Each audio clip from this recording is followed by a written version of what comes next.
O projeto Movimento e Cultura na Escola Dança atendeu crianças da Zona Oeste da cidade de São Paulo, de uma escola municipal. O projeto se destina a apresentar a linguagem da dança para essas crianças. Esse material apresenta as impressões dos participantes que atuaram direta e indiretamente no projeto. Essas pessoas são integrantes do grupo de pesquisa Dança, Estética e Educação, do qual eu sou líder, e do grupo de extensão universitária e a dança. Na verdade, esse projeto ele entrelaça ensino, pesquisa e extensão universitária. Dentro do nosso grupo, a gente começou a conversar sobre alguns conceitos, né? Um primeiro conceito que nós conversamos dentro do grupo de pesquisa e dentro desse grupo do núcleo de ensino foi sobre a arte como um instrumento de transformação social. Criamos em grupo, com base nisso, uma entrevista, na verdade uma pauta semi-estruturada de entrevista, para que a gente pudesse verificar na comunidade como a comunidade enxergava a arte, a dança e a cultura. É a questão da apropriação mesmo do capital cultural pela comunidade, né? E verificar algumas coisas que parecem que já estão, que parecem que são óbvias, mas que a gente, de alguma forma, eu acredito que a gente possa trabalhar. Pensar a inclusão dos professores no projeto Movimento e Cultura na Escola, ela teve a sua raiz lá no ano anterior, em 2008, no projeto Dança Criança na Vida Real, onde as professoras participavam das aulas junto com as crianças, mas a gente não tinha um momento de discussão com as professoras sobre as atividades que estavam sendo desenvolvidas. A ideia foi levar a discussão para os professores, a mesma discussão que estava sendo realizada com os alunos. A gente levar para os professores, para eles sentirem no corpo as discussões que a gente estava proporcionando com as crianças. Começamos a fazer algumas experimentações no grupo, entre nós, os 3 integrantes desse grupo, Olhar para Si. E aí, num segundo momento, nós aplicamos essa vivência para o grupo todo. Esse trabalho dessa vivência foi sempre estimular um olhar para o outro, como nas atividades de dança. Então, cada atividade que a gente elaborou, cada exercício, cada jogo, tinham regras, e essas regras dependiam sempre do perceber o outro. Então, além da percepção do meu corpo, eu tinha essa relação com o corpo do outro. O Cavalo Marinho, ele aborda dança, teatro, tem o aspecto da encenação em si, tem o aspecto das artes visuais, né, com figurinos e máscaras, e a música, né, que é uma narrativa que cada personagem tem, cada figura tem a sua própria música, a sua própria poesia, a sua própria vestimenta, a sua própria máscara. Então buscar trechos, pequenos excertos do Cavalo Marinho que abordassem o espaço, a relação consigo mesmo, a relação com o outro. Percebemos que a professora de Educação Física da escola tem uma atuação super significativa. Ela leva as atividades culturais. Aí muitas dos pais, eles associam a Educação Física com arte e com cultura, porque é a professora que leva esse tipo de conteúdo para as crianças. Se eu for esperar ter um centro cultural naquela comunidade, for esperar ter uma biblioteca, eu não vou trabalhar com essas crianças. A gente foi até a escola, né, se dividiu em grupos, e a gente organizou essas vivências junto aos professores. Então, formação continuada em contexto, porque a gente foi até o local. Porque lá no contexto, a gente consegue vivenciar as próprias dificuldades e o cotidiano do professor, do aluno e da realidade da escola, né? Então, a gente chegava para dar aula, tinha que limpar a sala, porque a sala estava muito suja e a gente ia deitar no chão. Então, alguns contratempos do dia a dia do professor acaba aparecendo nessa formação. Você tem que lidar com o improviso, com o número de crianças, que foi muito maior do que com o grupo que a gente aplicou. Eu acho também que foi uma oportunidade muito rica de estar na escola, como a Rosana falou, que é uma instituição né, que tem um local adequado e que também proporciona essa confiança de troca, né? O que é o meu corpo, o que tem dentro do meu corpo, o que acontece, a respiração, o que eu faço com esse corpo.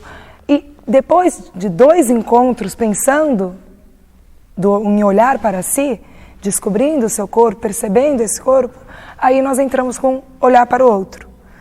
O seu corpo, ele vai se relacionar, ele vai se comunicar, ele vai sofrer interferências desse outro corpo. Num movimento, numa dança, eu acho que o que ficou bem forte para mim foi esses olhares dessas crianças tomadas de encantamento por essa dança, por esse corpo, por aquelas pessoas, pelas vivências, pelos professores, pelo resultado que, mesmo que não consciente, estavam nelas ali naquele momento, onde elas chegaram.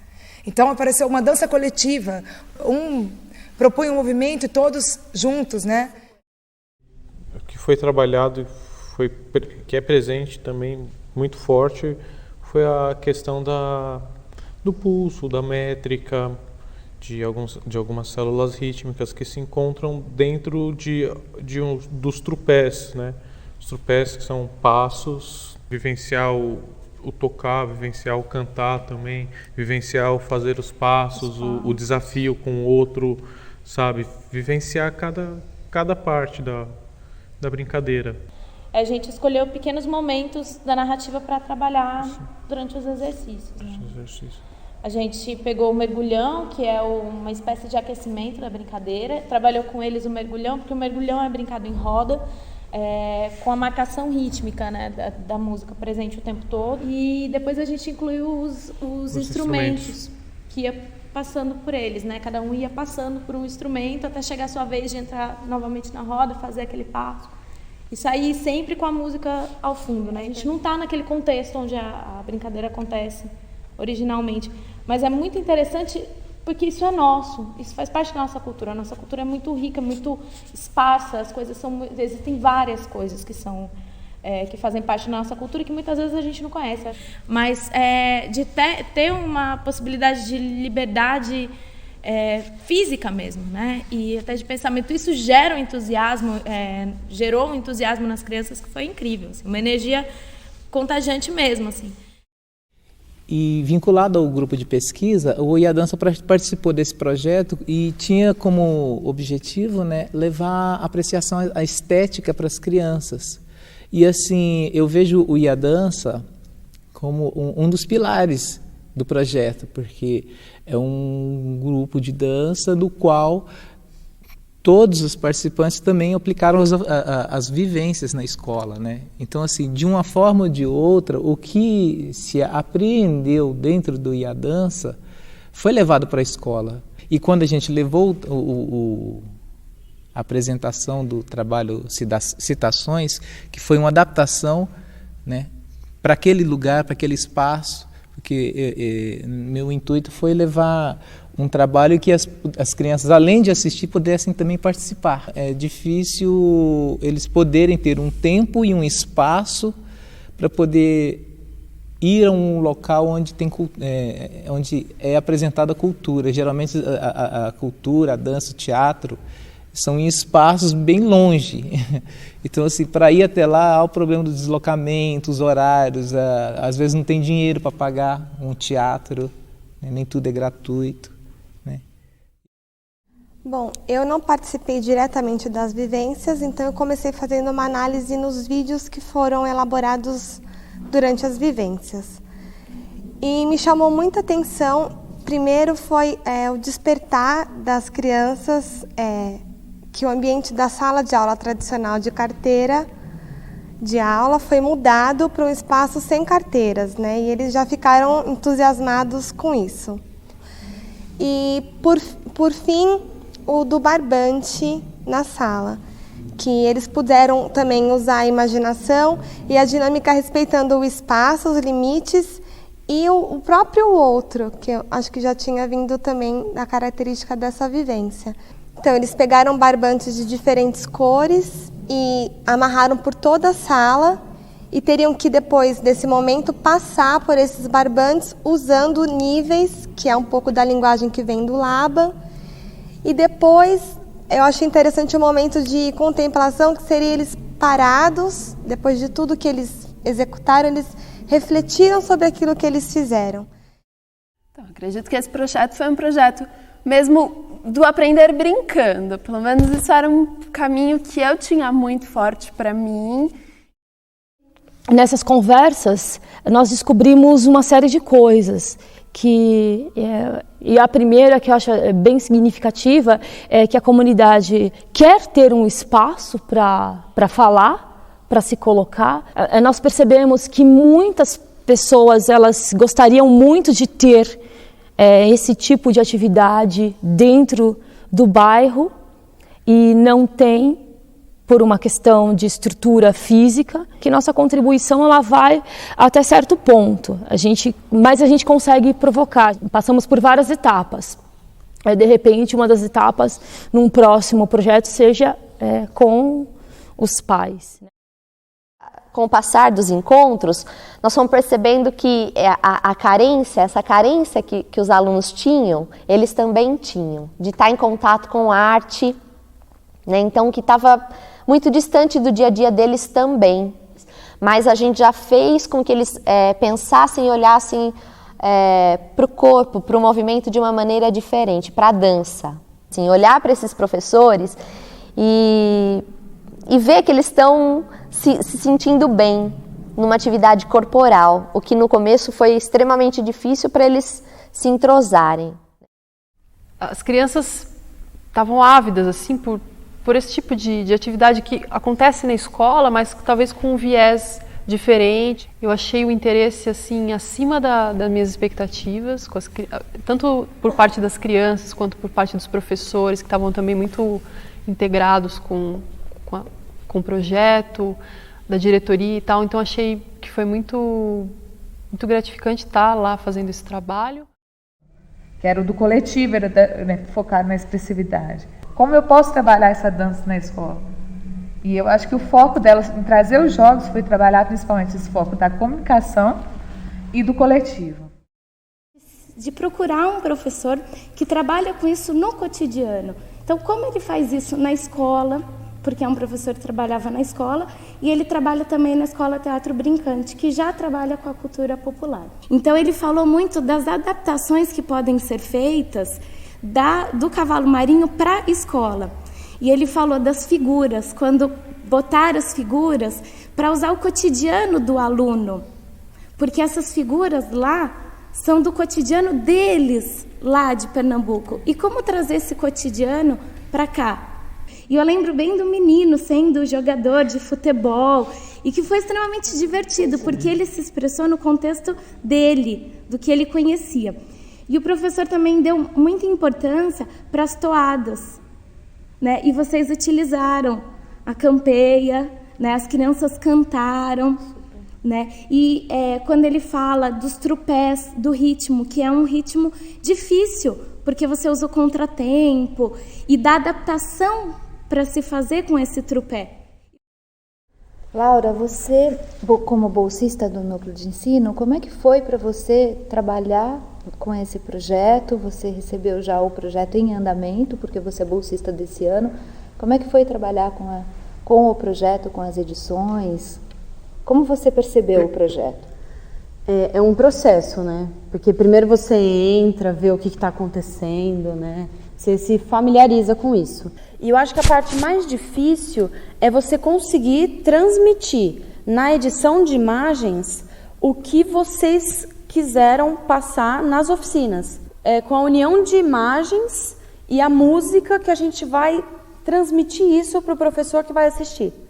Porque o projeto foi feito, né? Agora, essa é outra etapa, é a etapa de mostrar o que foi feito para o professor, para ele se sentir estimulado para colocar aquilo na vida dele. O nosso desafio é esse, fazer com que eles se interessem e apliquem aquilo, porque não é fácil, é uma mudança. E é uma sensibilização, é você mudar o seu olhar diante do seu aluno que está lá na escola. Eu acho que depende do professor mesmo, do interesse dele em relação a aplicar isso mesmo. Assim, nos anteriores, o trabalho era só estético. Então eu fazia uma estética, passava para o Marcelo e ele colocava no DVD. Dessa vez não, né? Sim. Teve uma discussão Então a gente foi pensando como aliar a estética com o conceito de vocês e com um conceito que fosse interessante para o DVD. E assim, como artista, para mim, trabalhar com vocês, cada ano que passou, assim, eu vejo uma evolução pessoal também, né? Então é isso, abrir a visão, né? Olhar para fora. Até acho que alguns meses, né, eu olhava para o meu umbigo, né, que nem me fala. Agora, assim, você percebe as coisas de maneira diferente, né? Até no momento de criar. Então, você já brinca, você já fica mais divertida para criar. E o grande desafio, e esse trabalho é muito legal por causa da questão do olhar, é que eu tenho que pegar o conceito todo do olhar que está inerente ao trabalho e eu não posso desconstruir ele. O design desse trabalho está muito mais conceituado, ele está muito mais conjugado ao trabalho que vocês todos realizaram. O olhar para si, o olhar para o outro, o olhar para o ambiente, você também pode traduzir como o olhar para o seu mundo, o olhar para o mundo do outro. E quando você fala do ambiente, é o olhar do universo, que é onde os mundos convergem. Isso vai estar traduzido na forma dos menus do multimídia, na forma como a informação vai se movimentar na tela. Eu vou sempre partir de microcosmos dentro da proposta visual animada para o macrocosmo. E isso, de certa forma, em termos de movimento, em termos de conceito, acabou encontrando bastante a ideia do trabalho de vocês.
Turu